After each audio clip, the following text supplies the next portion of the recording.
Late afternoon draped the lake like a golden blanket, gently covering everything in its warmth. The soft light of the setting sun seemed to mellow the air itself, wrapping around the swaying reed grasses and touching the tiny ripples that shimmered like sparks of fire before quickly fading away. A bright blue dragonfly skimmed across the water's surface, its delicate wings catching the light and tracing invisible patterns only it could understand.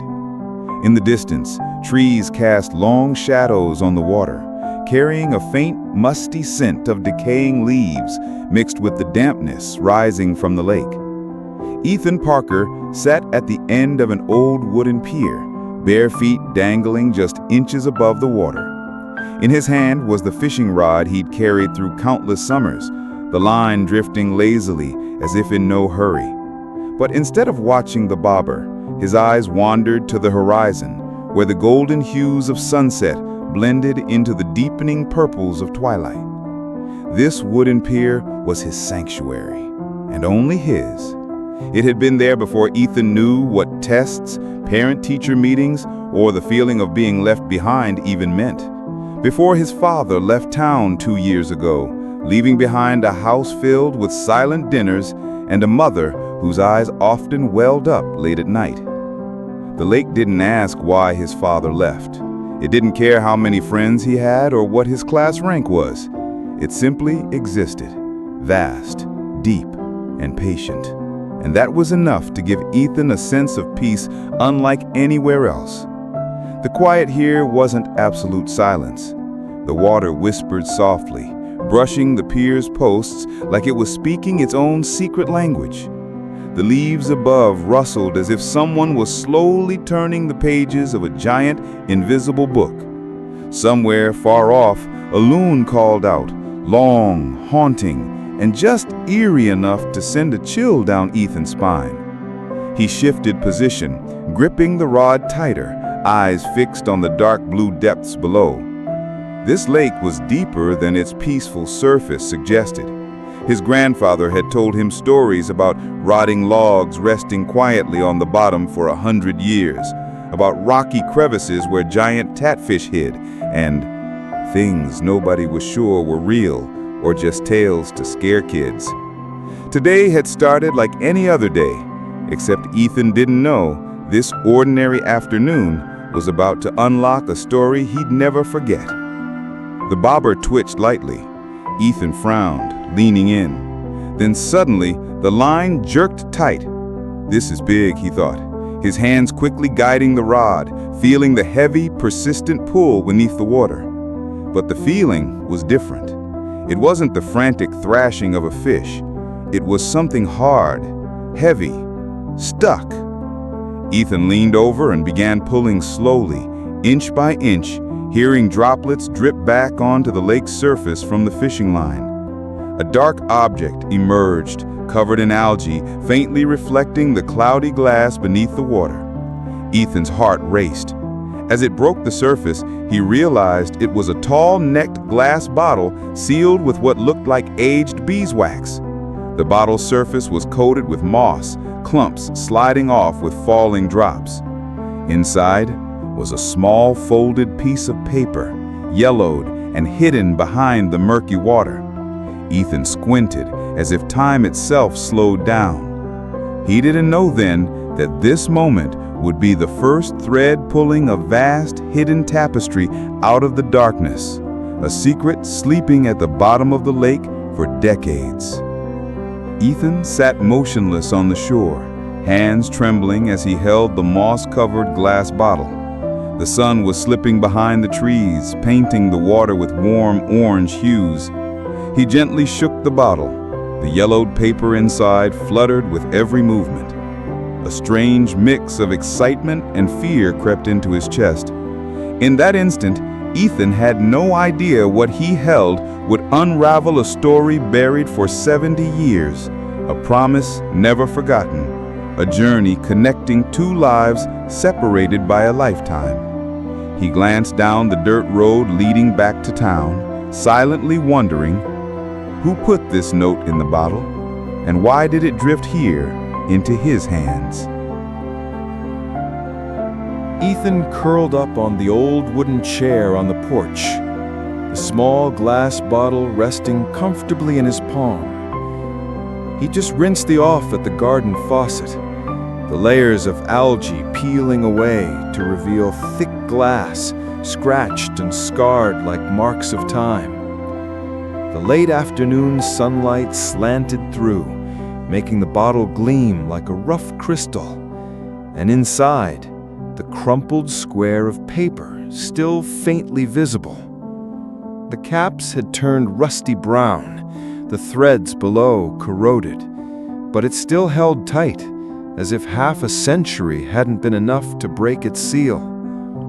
Ethan tried twisting it, but all he heard was a dry creak, creak, and no movement. The sound of dragging sandals echoed on the wooden floor. His dad, Matthew, appeared, a towel wrapped around his waist. Tall and sturdy from years of working outdoors, his sun-weathered face softened by warm eyes. "Would you bring back from the lake this time?" he asked, half curious, half teasing. Ethan looked up and held out the bottle. "I caught this. There's a paper inside, but the cap's stuck." Matthew took it, turning it under the light. Looks like those old canning jars. Where'd you find it?" "Right near the willow tree on the east shore. It got caught on my fishing line." Matthew stepped into the kitchen, motioning for Ethan to follow. He rummaged in a drawer, pulling out a thin, worn knife, then placed the bottle on the wooden table. "Let me try prying it open. You step back a bit, just in case it breaks." The metallic scrape against rust sang softly. Ethan's eyes tracked every move, heart beating faster. With each gentle twist, flakes of reddish-brown rust fell like dust onto the table. Matthew slowly turned the cap one full circle. A faint click sounded. The cap shifted slightly. When he finally opened it, a strange scent wafted out, not quite musty, but the smell of old paper, of time itself, of attic spaces where light only sneaks in through narrow cracks. Ethan took a deep breath, feeling like he just opened a door to the past. Matthew tilted the bottle, letting the paper slide out. It was folded tight, the edges yellowed and fragile as if it could tear at any moment. He handed it carefully to Ethan. "Be gentle. Stuff like this falls apart with the slightest touch." Ethan placed the letter on the table, hands trembling as he unfolded each crease. A thin layer of dust sparkled in the afternoon sun. When the last fold opened, faded handwriting appeared. In the top right corner was a date, August 15th, 1950. Just below, the opening lines. "Dear little brother, if you're reading this letter, it means my promise is still finding its way back to you." Ethan's voice trembled as he read aloud. His dad stood silently beside him. The letter told the story of a sister and brother separated after their parents died. "I was sent to live with a family in another city, but I don't know where they took you. On the day we parted, I promised that one day, when the world is kinder, I would find you."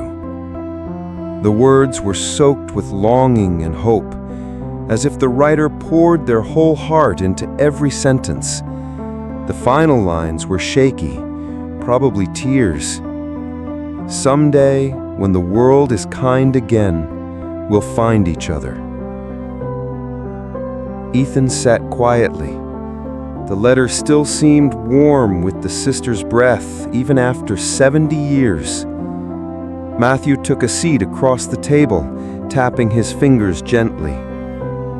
"Maybe this is just a story between strangers, or maybe you've just found a missing piece of someone's life here in town."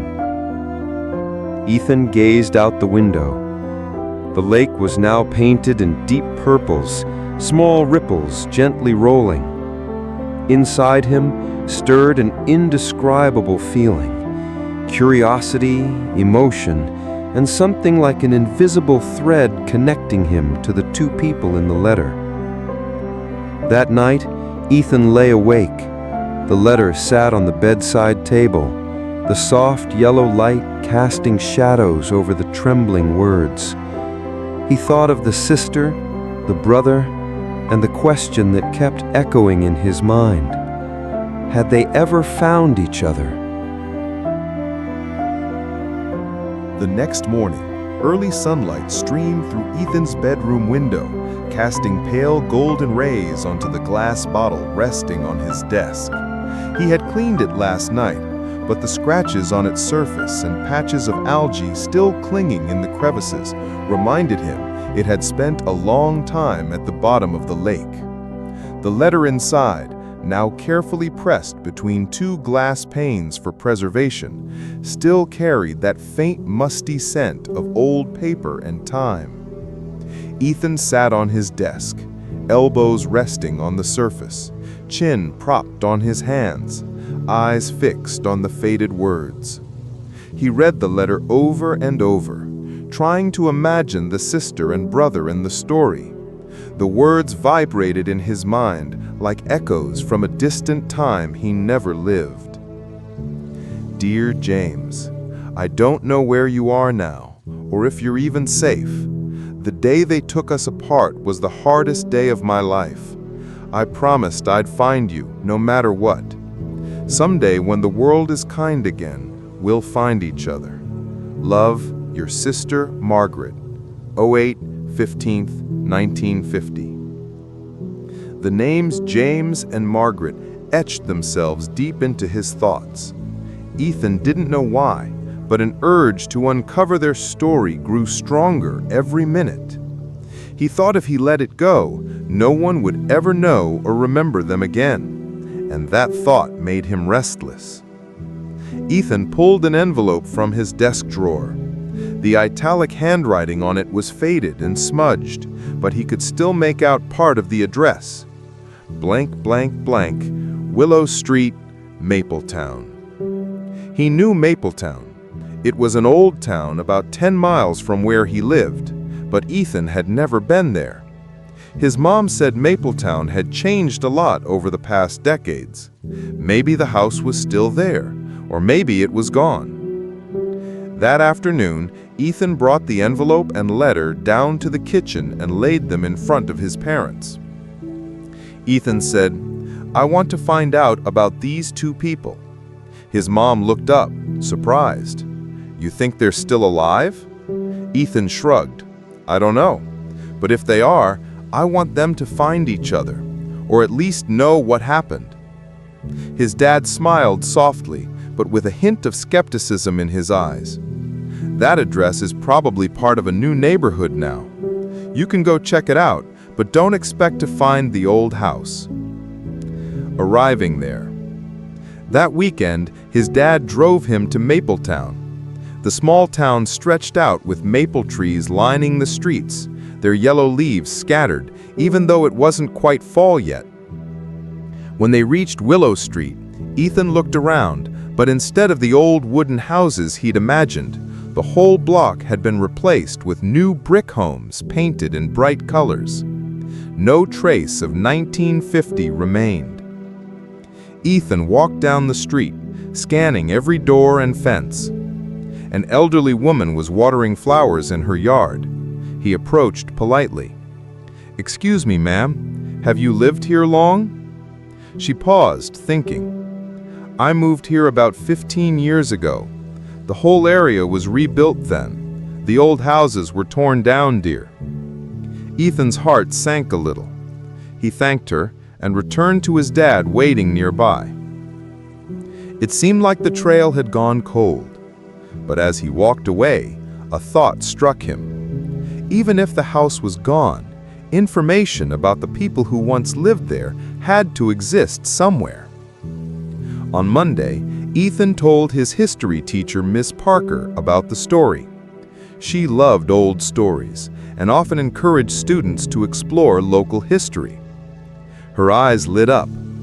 "Ethan, this is a fantastic real-life research project. I think you should start at the town library.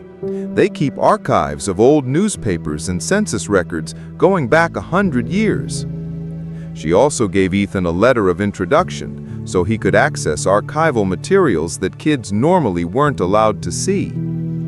The library sat in the town center, a red brick building with an old-fashioned arched roof. When Ethan stepped inside, the smell of aged paper and polished wood filled the air. At the front desk was a silver-haired woman wearing gold-rimmed glasses, Mrs. Marlowe, the head librarian. Ethan shyly handed her the letter. She read it and then smiled. "Oh, Miss Parker sent you. You're in the right place. Follow me." She led Ethan down to the basement, where dozens of wooden filing cabinets lined the walls, each drawer labeled by year. "We'll start with 1950. Here are the census records and property maps from back then." Ethan carefully flipped through the files to the Willow Street section. His heart raced when he saw a familiar name: Margaret Holloway, 14 Willow Street. Below it, a list noted, "Brother, James Holloway, born 1942. He almost held his breath. This had to be them.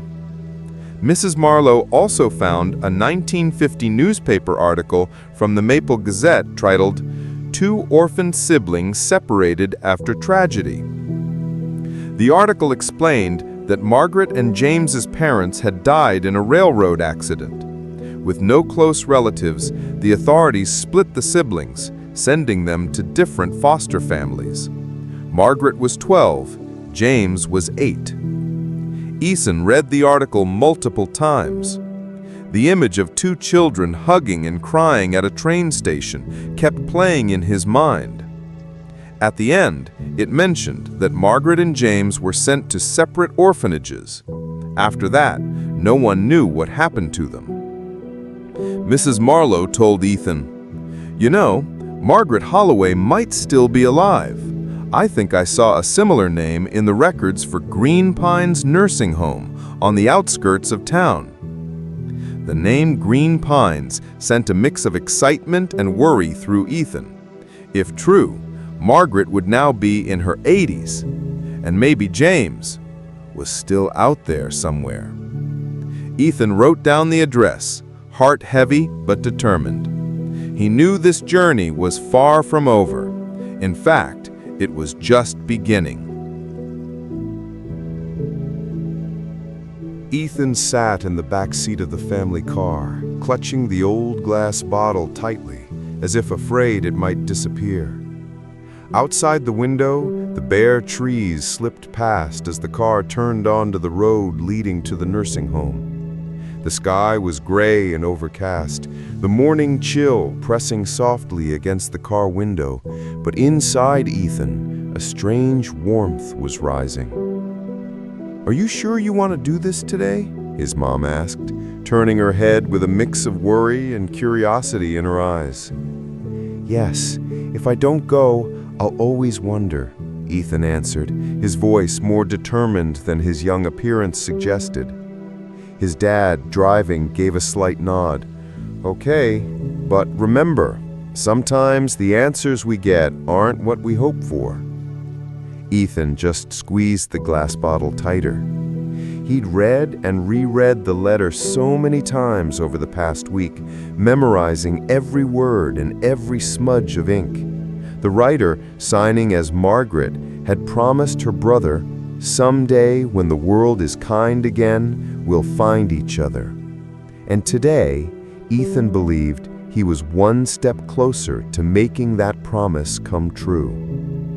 The Green Pines nursing home stood on the edge of town, its white painted brick walls faded by time.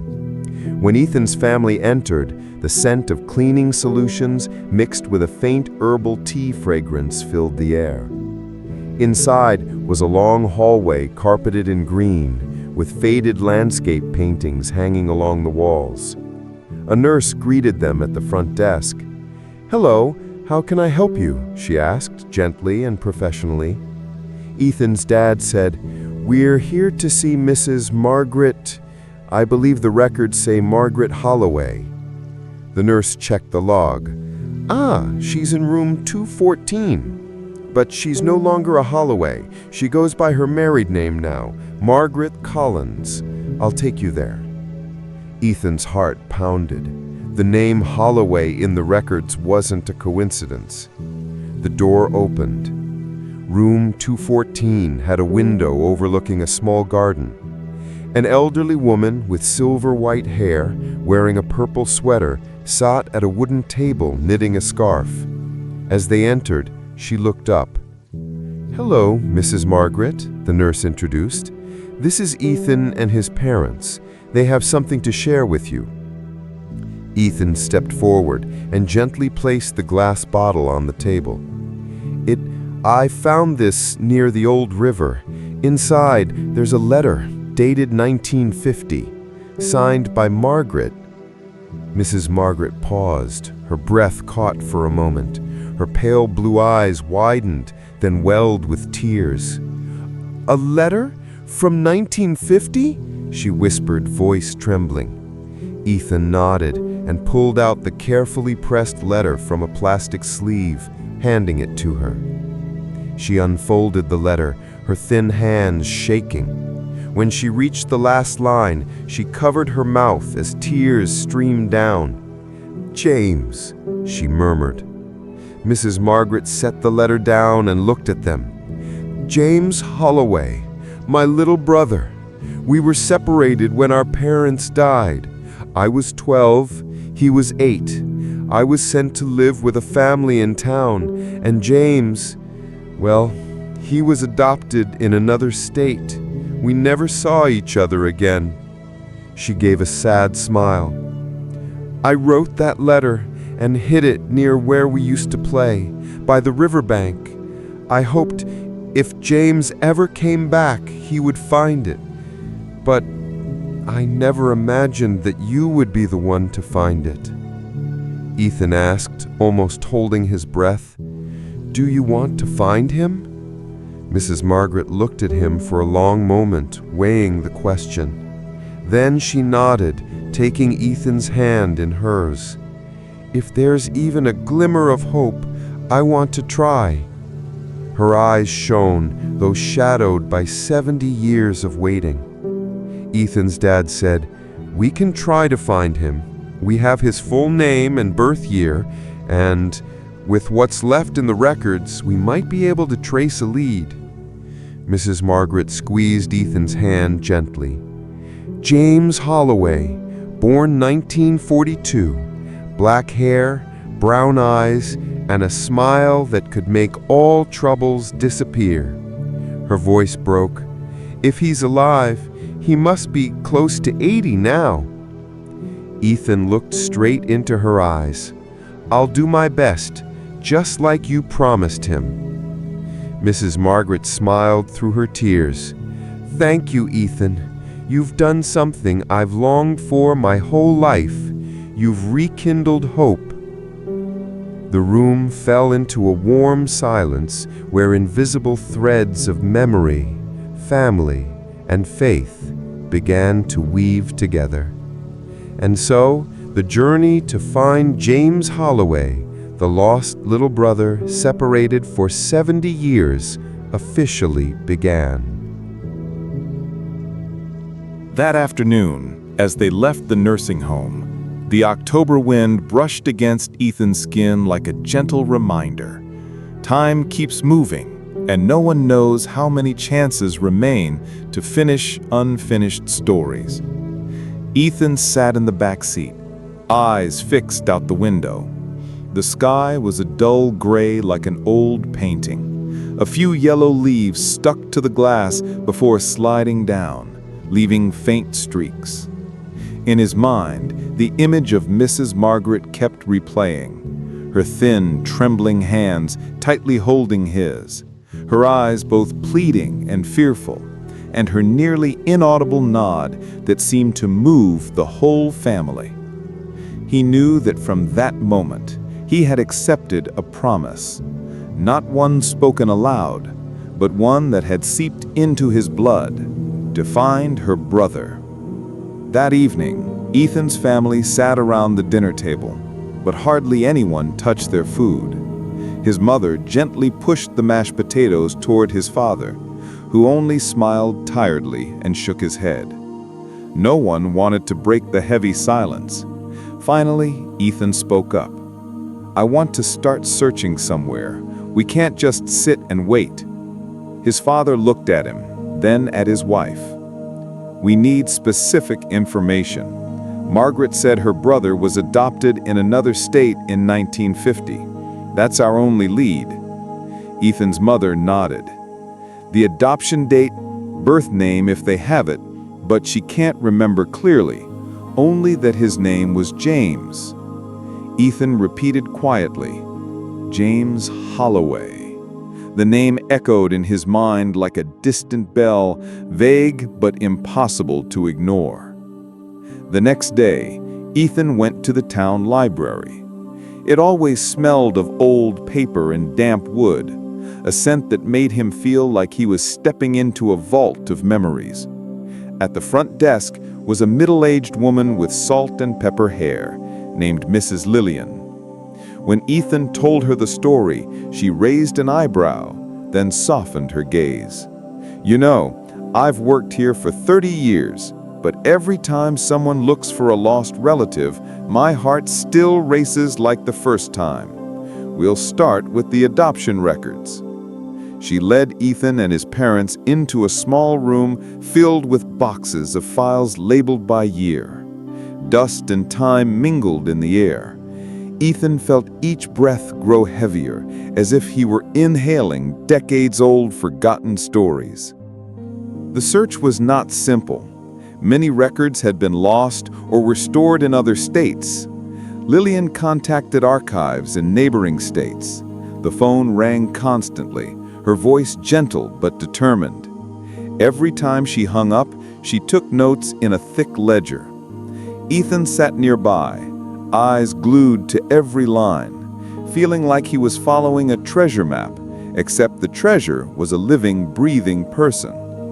After 3 days, a call from the Vermont archives silenced the room. Lillian held the receiver, listening intently. Then her eyes widened. "I think we have a matching record. A boy named James, adopted in 1950 with the birth year you gave." Ethan's heart pulled hard. He stood up suddenly, but didn't dare ask, "Is it him?" because he knew everything was still just a possibility. The Vermont record arrived as a scanned document. When the pages appeared on the screen, Ethan held his breath. A blurry black and white photo showed a boy about 5 years old, messy hair, eyes staring directly at the camera as if trying to understand what was happening. Below the photo was handwritten, "James Holloway." Ethan's mother covered her mouth. His father stared at the screen silently, but squeezed Ethan's shoulder firmly. Despite the blurry photo, Ethan sensed something. Those eyes resembled Margaret's, so much so that it sent a chill down his spine. Through the records, they learned James had been adopted by a couple in a small town near the Canadian border. They had passed away many years ago, and James was still living there. The address and phone number were all listed on a piece of paper. Ethan sat for hours staring at that address. To write or not to write? To call or not to call? He feared that taking the next step might shatter everything and end the beautiful story and disappointment. But then he remembered Margaret's eyes when she held his hand, the eyes of someone who had waited a lifetime to hear the word sister again. Ethan chose to write a letter. He took a blank sheet of paper and hesitated long before writing the first word. Every letter was slow and careful, as if a single wrong sentence would close the door forever on the other side. In the letter, he explained how he found the note in the bottle, described its shape and the handwriting, and told the story of Mrs. Margaret, the sister James might never have met since 1950. He didn't claim certainty, only that, "I hope you recognize something in this story." At the end, Ethan included a photo of the letter in the bottle, yellowed paper, faded, but still showing every trembling stroke. The letter was sent on a foggy morning. When the postal worker took the letter, Ethan felt as if he had sent a piece of his heart far away. A week passed. Day 2, 3, 4. Each morning, Ethan checked the mailbox, then his phone. No messages, no emails, no calls. Each day stretched long like a taut string ready to snap. On the 8th day, just as Ethan nearly gave up hope, the phone rang. An unknown number. He hesitated, then answered. "Hello?" Ethan's voice was hoarse. A brief silence, then an old man's shaky voice. "I think I'm the boy from that letter." Ethan froze. He looked at his parents, lips moving without sound. His mother started crying, and his father gripped Ethan's shoulder tightly. The voice on the other end continued, trembling but warm. "I've waited so long to hear from someone who might know the truth." They talked for a long time. James said he still remembered having a sister, but the memories were fading with time. He never knew why he was taken away. When Ethan mentioned Margaret's name, he fell silent for a long moment, then choked up. "She's alive? After all this time?" Ethan said, "Yes, and she wants to see you." On the other end, James took a deep breath. Then, "I will come. I need to see her before it's too late." The call ended, but the room was filled with a feeling like a miracle had just happened. Ethan knew the journey was not over. It had just begun a new chapter. And at the end of that chapter would be the moment two people who had waited 70 years for each other finally held hands.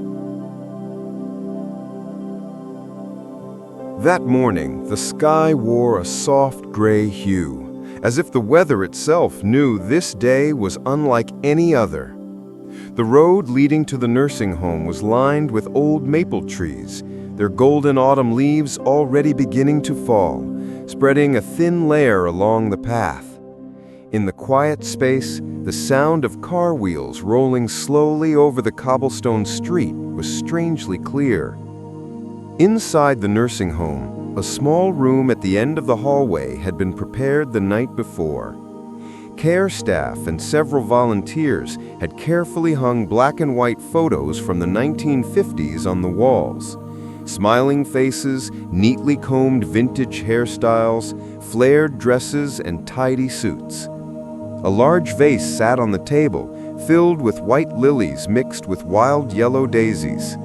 The gentle scent of the flowers spread throughout the room, mingling with the smell of old wood and paper that always lingered there. Margaret had arrived early that morning. She wore a pale blue dress chosen by her daughter, her silver hair neatly combed and pinned on the right side with a small clip. She sat on a wooden chair facing away from the door, hands folded tightly in her lap, fingers slightly trembling. Her eyes looked down at the floor, but deep within them churned an ocean of memories. Ethan stood a few steps away with his parents, looking at her with a heavy heart. He knew she had waited for this day for more than half her life. So many times she thought she had given up hope, but deep inside, that flame had never gone out. And now, in just a few minutes, that door would open. Margaret sat by the window, back to the entrance.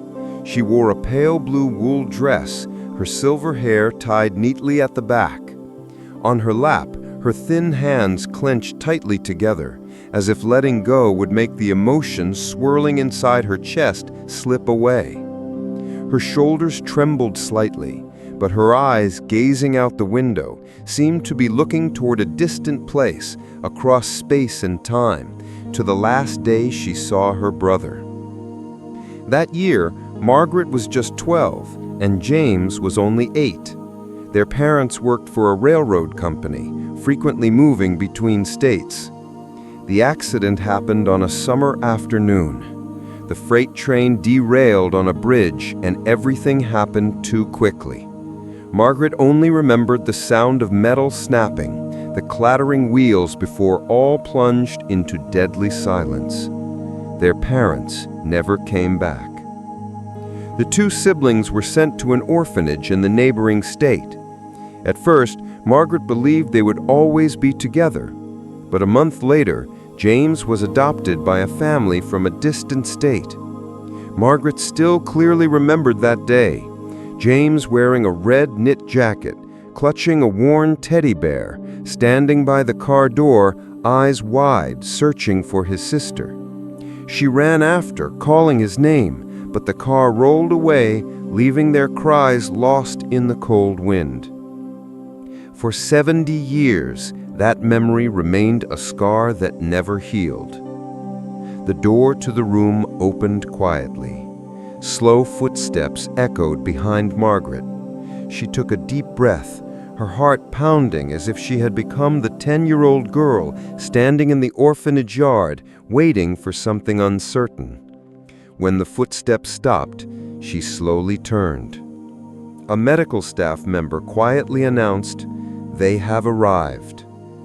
The man standing there had silver white hair and a tall, thin frame.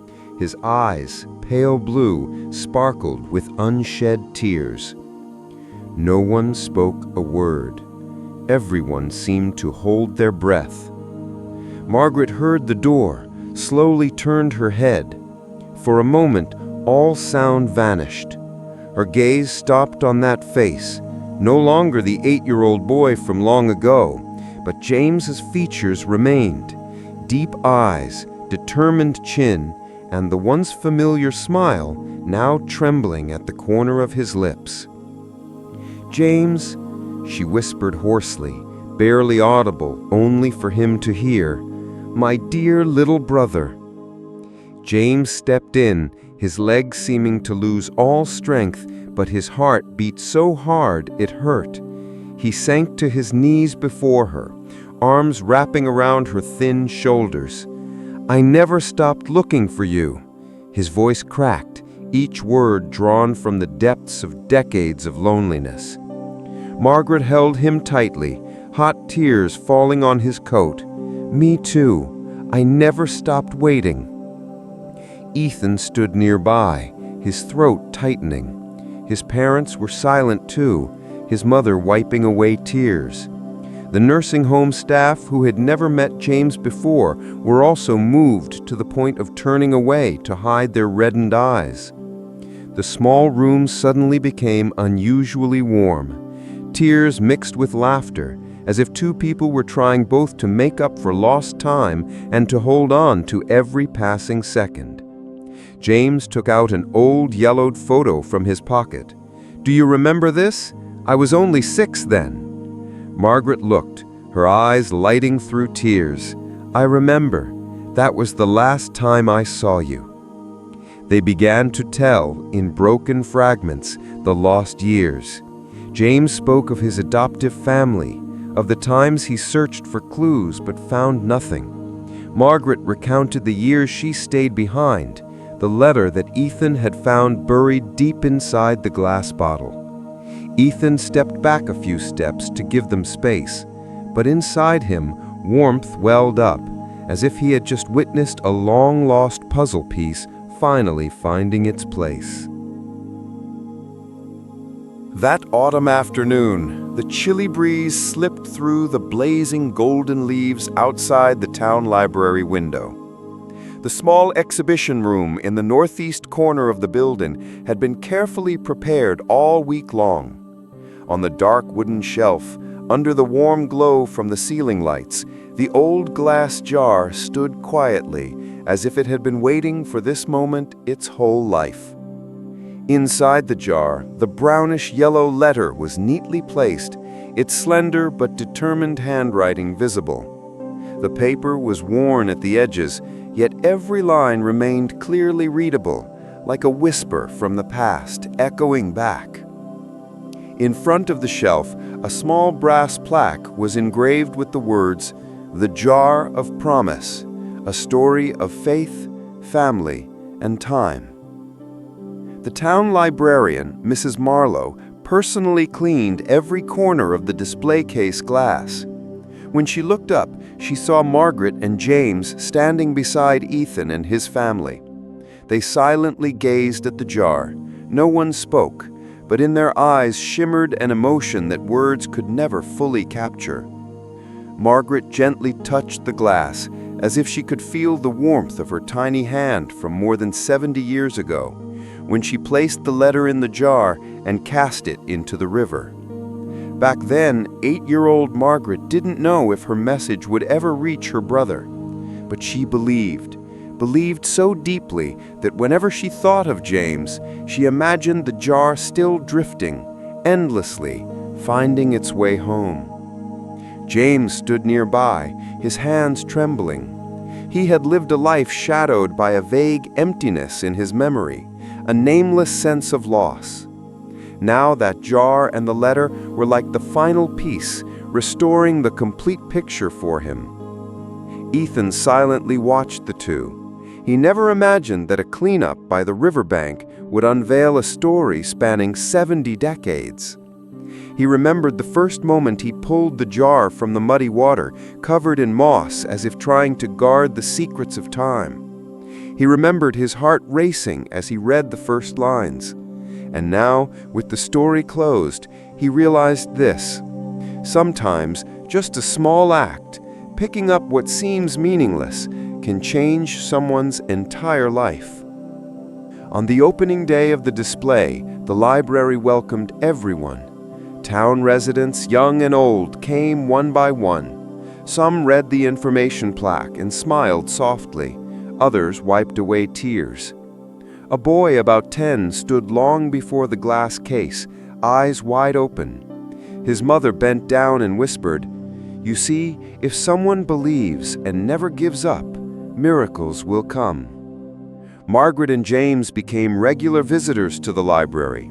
They often sat by the window table, talking for hours. The years stolen by the 1950 railroad accident were now made up for in peaceful afternoons, tight embraces, and stories told from two halves of a life once lost. James liked to talk about the small village where he grew up after being adopted, about his first time driving on a snow-white road, about endless summers filled with cicada songs, the scent of freshly cut grass. Margaret told of the bitterly cold winters she endured, the part-time jobs she took at 16, and how she always kept a place in her heart for her brother. Ethan listened and saw clearly one truth. Nothing, not even time, can erase the bond between those truly meant for each other. One afternoon, as the last rays of sunlight poured through the library window, James turned to Ethan, voice deep but warm. "You know, if you hadn't stopped that day to pick up the jar, maybe we would never have met." Ethan smiled silently.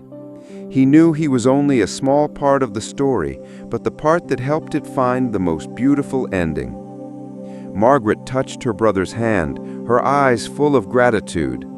"And if my little self back then hadn't believed enough to write that letter, maybe I would have given up hope a long time ago." They looked at each other, no words needed. That day, before leaving the library, Margaret and James signed the guest book beside the display case. Their signatures sat side by side, a confirmation that the 70-year gap had finally closed. Outside, the sun slowly dipped behind the trees. The last light of day streamed through the window pane, shining directly onto the jar. The glass caught the light, scattering sparkling rays on the wall, as if the letter were smiling. Promises kept can outlive decades. All it takes is someone to believe. The story ends, but its echo remains, and the jar, along with the letter, will stay there, telling this tale to anyone who stops to listen. Good night.